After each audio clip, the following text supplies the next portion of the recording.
So, continuing on with the statement. Superstition, my dear sister, arising from a diseased imagination, arrays you in conflict with science and principle.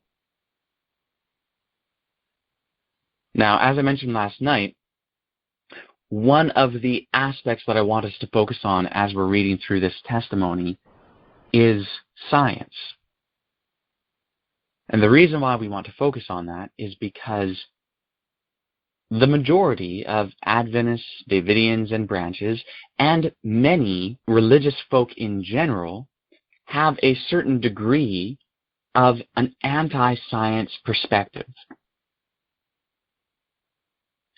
And that has to do with a diseased imagination. I'll read this again. Superstition, my dear sister, arising from a diseased imagination, arrays you in conflict with science and principle. This, unfortunately, is not true of just this one woman, Sister N, but it is true of billions. We end up having superstitious thinking. What is superstitious thinking? Well, we've talked about this before. It is thinking which attributes the cause of a thing to a correlated event or thing, which did not in fact cause it, but just because it's correlated, it is assumed to be the cause. So you dance, the rain falls, you think that your dancing caused the rain to fall. You took a pill, you felt better, you think, well, the pill is what made me feel better. You ate something, felt sick, you think, well, what I ate is what caused me to feel sick. Merely because there's a correlation, merely because these events are closely related in time, and one happened to precede the other. But that is not a good way of determining causation. There's a famous experiment, and I'm going to see if I can pull it up quickly. Okay. Yes, there was an American psychologist by the name of B.F. Skinner, and he conducted experiments upon pigeons and showed that pigeons could develop superstitious behavior. And if you search B.F. Skinner in Google or just type in superstition in the pigeon, you'll be able to come up with information on this. And basically what he showed is that if a pigeon happened to be doing some random thing when given food, the pigeon would connect those dots and think that what it happened to be doing is what caused the food to come.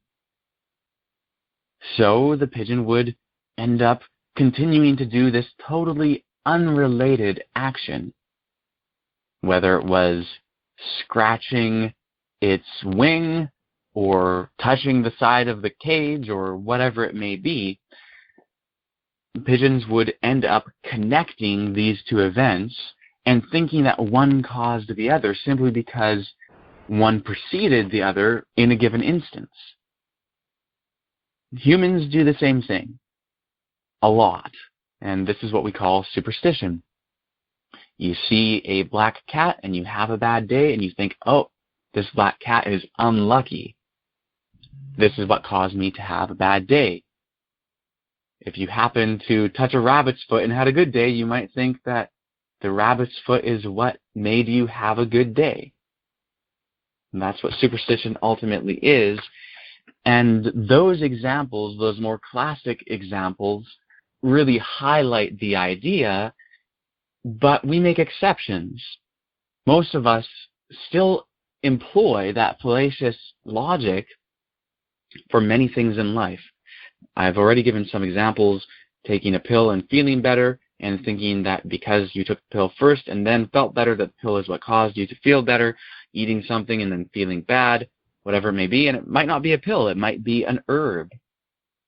You might really believe in some herb as helping a certain ailment you have because you took it and felt better.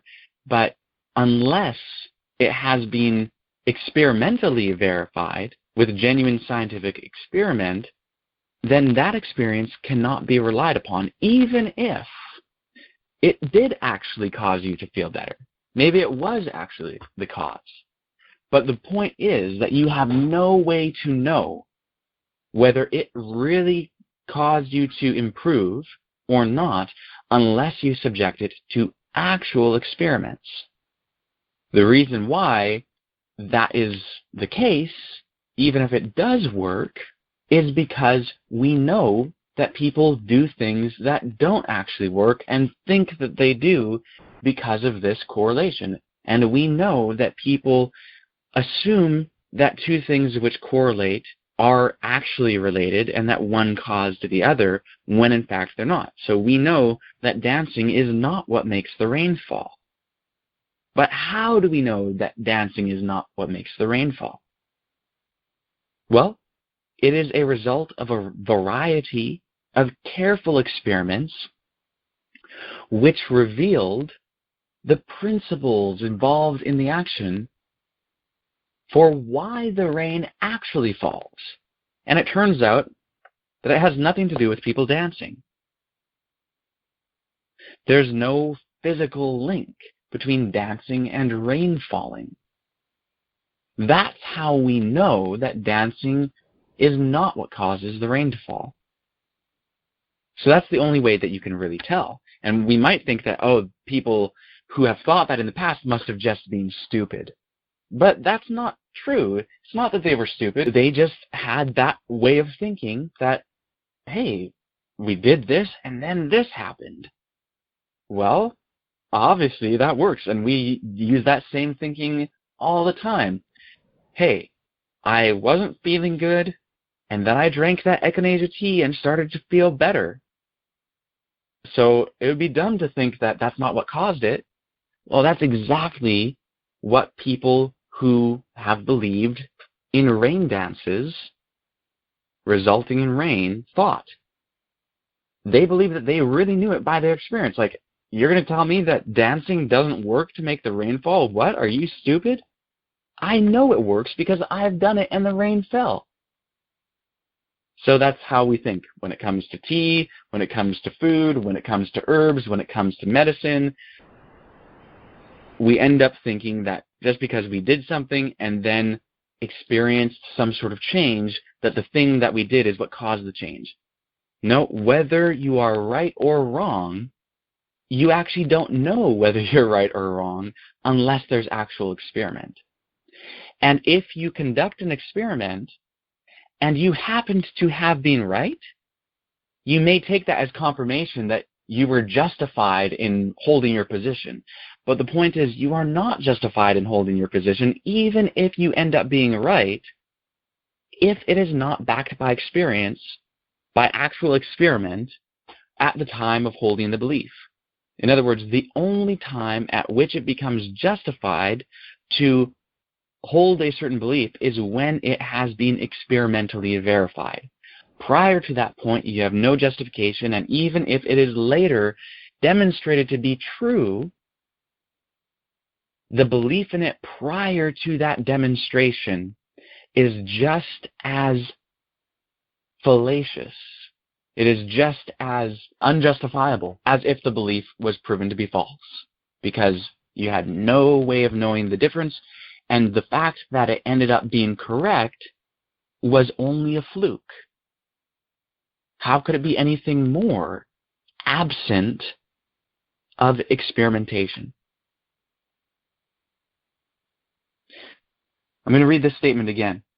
Superstition, my dear sister, arising from a diseased imagination, arrays you in conflict with science and principle.